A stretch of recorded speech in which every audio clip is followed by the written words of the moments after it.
नमस्कार बंधुरा केमन आछो तोमरा आशा करछि सबाई भालो आछो।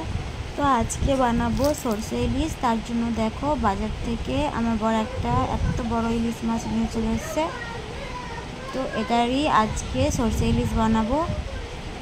तो चलो माछटाके केटे निই। आमी जेहेतु काटते पारिনি एत बड़ो माछ ताई आमार बड़ माछटा केटे दिচ্ছে। प्रथमे भालो करे माछेर आँशटाके छाड़िয়ে নিচ্ছি। এই যে দেখো চামচ দিয়ে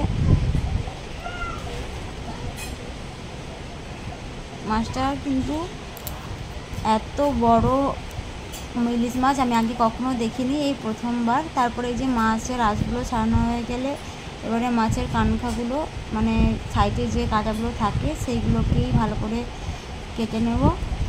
কাটার পরে হচ্ছে এবার আমরা মাছটাকে কেটে নেব। এই যে দেখো প্রথমে লেজার দিক থেকে মাছটাকে কাটছে। মাছটা এত শক্ত, বটিটা ছোট হয়ে গেছে মাছটার পক্ষে। তারপরে এই যে মাছগুলোকে পিস পিস করে নেব।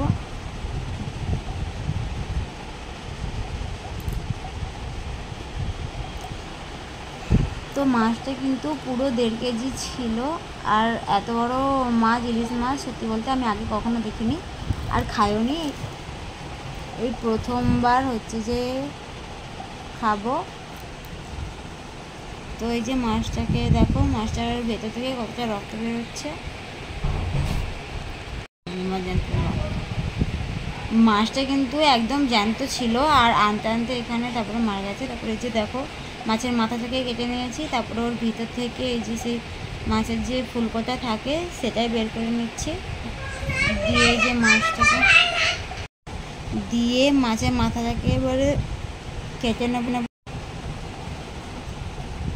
মাছের মাথাটাকে দেখো কেটে নিয়েছি। মাছের মাথায় কিন্তু কোনো মাছ রাখিনি। এবারে আমরা পেটি বের করে নেব। যেহেতু অনেক বড় মাছটা তাই মাছটার পেটি বের করে নিচ্ছি। এই যে দেখো মাছটার কিন্তু ভেতরে কিন্তু অনেকটাই মাছের ডিম হয়ে গেছে, কিন্তু চর্বি অতটাও নেই, তোমাদেরকে দেখাবো। এবারে মাছ হচ্ছে পিস করে নেব। অ্যান্ড ও বটিটা ছোট হয়ে গেছে, মাছটা এতটাই বড়। এই যে দেখো মাছের পিসগুলো কত বড় বড় হয়েছে আর মাছের পেটের ভিতরে যে ডিম হয়ে গেছিলো তাই তেল অতটাও বেরায়নি। আর এই মাছের তেল কিন্তু কম বেরিয়েছে। আর এই মাছের তেল দিয়ে হচ্ছে ভাত খেতে কিন্তু অনেকই ভালো লাগে। আমরা হচ্ছে মাছের যে পিত্তিটা থাকে সেটা হচ্ছে খুঁজতেছি, কিন্তু পিত্তিটা খুঁজে পাইনি। তো এই যে দেখো মাছের কত বড় বড় পিস হয়েছে। এবার আমরা মাছগুলো যেহেতু কাটা হয়ে গেছে এবার ভালো করে মাছটাকে ধুয়ে নেব। দেখো শুধু কত রক্ত বেরিয়েছে আর কত বড় বড়। মাছটাকে এবার ভালো করে ধুয়ে নিচ্ছি।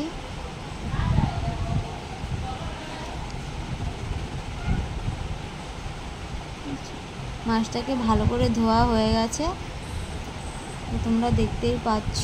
তো এবারে মাছের মধ্যে আমরা পরিমাণ মতো লবণ দিয়ে দেব।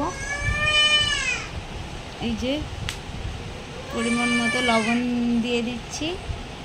তারপরে আমরা ভাজতে চলে যাবো। এই যে এখানে কড়া গরম হয়ে গেছে, তার মধ্যে আমরা তেলও দিয়ে দিয়েছি। তারপরে মাছটাতে হলুদ মাখিয়ে এবারে যেহেতু আমরা সর্ষে ইলিশ করবো তাই মাছটাকে হালকা করে ভেজে নেব। এই যে দেখো এক এক করে মাছগুলো দিয়ে দিচ্ছি। তো মাছগুলো হালকা হালকা ভাজা হয়ে আসছে। তো হালকা ভাজা হয়ে গেলে আমরা এবার মাছগুলো সব নামিয়ে নেব। এইভাবে এক এক করে সব মাছ ভেজে নিয়েছি। তারপরে এখানে আমি সর্ষে ইলিশ বানানোর জন্য কিছু পেস্ট বানিয়ে নিয়েছি।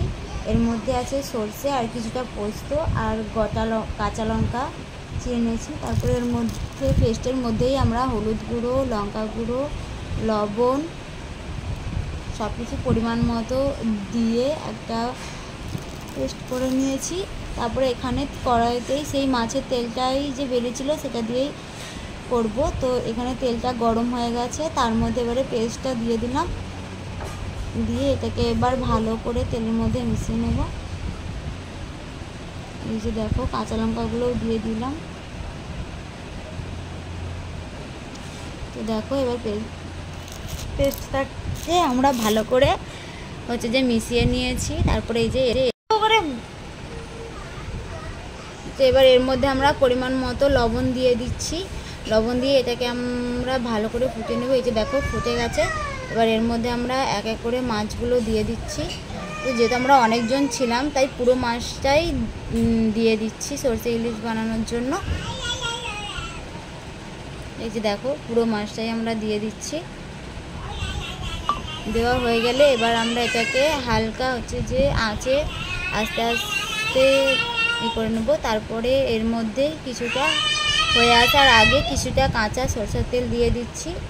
দিয়ে এবার এটা এবারে এর মধ্যে কিছুটা আমরা কাঁচা সরষের তেল দিয়ে দিচ্ছি। দিয়ে কিছুক্ষণ রেখে দিলে এটা হয়ে